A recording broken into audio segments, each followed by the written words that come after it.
la première partie qui s'établit en partie A et partie B, j'ai pu parce que pour moi c'était atteindre plus de 20 pays. Je suis déjà à plus de 20 pays aujourd'hui.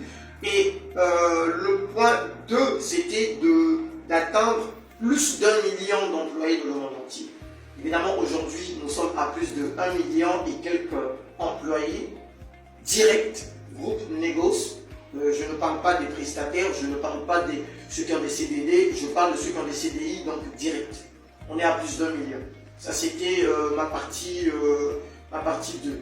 Et enfin, la partie 3, c'est de réaliser les projets, les plus grands projets qui n'ont pas été réalisés sur le cadre du BTP et sur le cadre énergétique.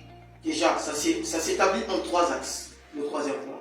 Le premier aspect, c'est la construction d'un barrage électrique, la construction d'une raffinerie qui va commercialiser son produit qu'au niveau des pays de la sous-région. Nous parlons ici de l'Angola, la Centrafrique, le Cameroun, le Gabon, pourquoi pas le Bénin, pourquoi pas le Togo, pourquoi pas aussi la Guinée.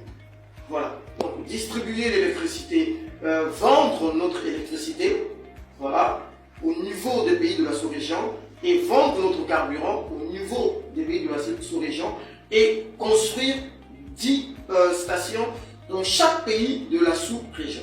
Ça, c'est le point A. Et le point B de cette troisième phase, c'est la mise en œuvre des autoroutes au niveau de la sous-région, donc relier la sous-région à travers des autoroutes privées. Donc, bâtir des autoroutes privées dans un partenariat gagnant-gagnant avec les gouvernements en place.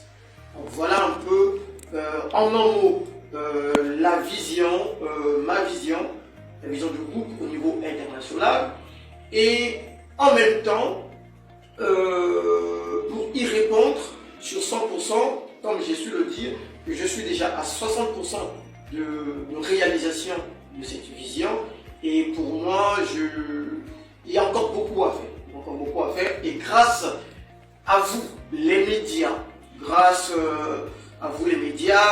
aux autorités qui nous suivent de partout, grâce aux grands financiers de par le monde, grâce à mes frères et à mes sœurs de la diaspora qui se trouvent à l'étranger, c'est juste leur dire que on doit croire en une Afrique meilleure.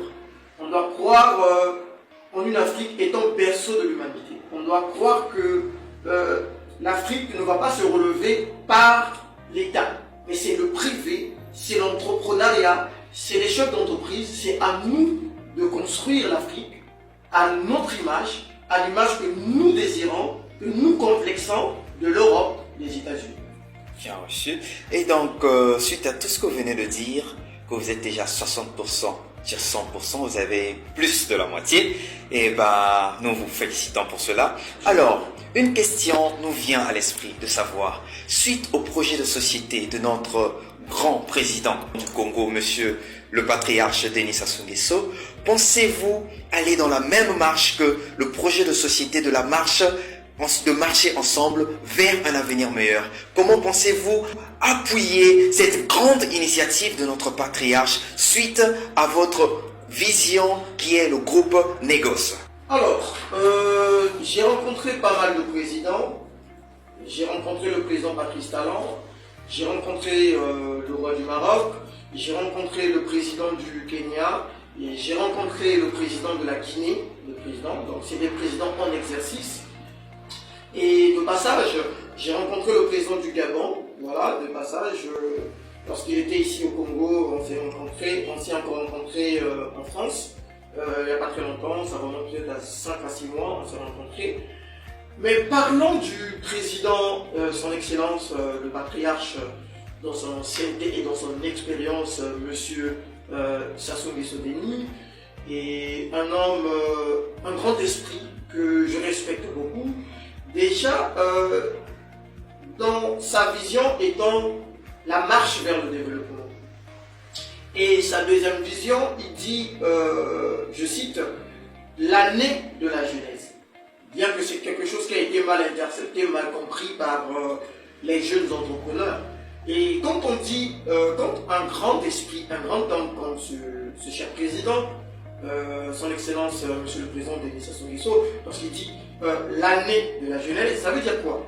Il ouvre spirituellement d'abord, il ouvre le portail, une manière de dire que le développement de notre pays aujourd'hui est ouvert du plus petit au plus grand. Ça veut dire qu'on commence par la couche de la jeunesse. Donc c'est déjà quelque chose de grand. C'est quelque chose de puissant. Et c'est aux jeunes de la diaspora, aux jeunes qui se trouvent au Congo, c'est à eux de s'y mettre. C'est à eux de donner le meilleur d'eux. De prendre 1 million, 2 millions, 3 millions juste pour faire de l'aventure en France, je crois que ces 2 millions peuvent servir à investir dans un petit projet. Quelqu'un projet dans l'agriculture, quelqu'un projet dans l'élevage.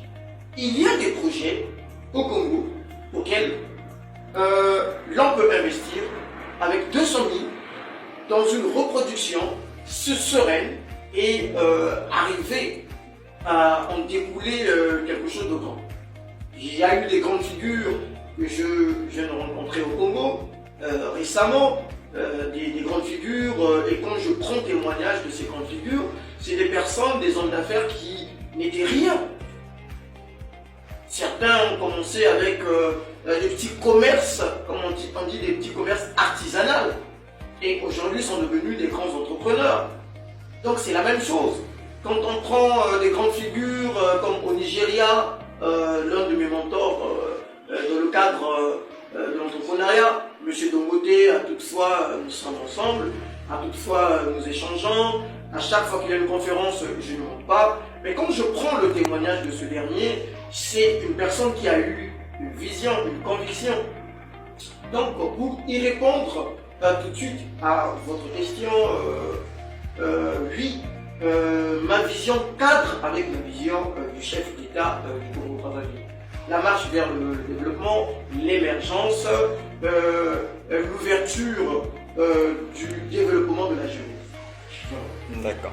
Alors, après ce bon moment que vous nous avez nourri de cette vision qui nous donne même l'envie de travailler dans le groupe Négoce Africa et laisser les médias, alors, monsieur le PCA, quel est votre mot de fin afin de stimuler une fois encore votre équipage et aux nouveaux ou jeunes entrepreneurs de notre cher beau pays, le Congo? Alors, qu'est-ce que vous leur dites en tant que mentor, en tant que PCA ou en tant que membre de la structure religieuse que vous êtes? Quel est votre mot de fin suite à cette interview, monsieur? Alors, suite à cette interview, ce ne sera pas peut-être notre dernière interview, ni le premier.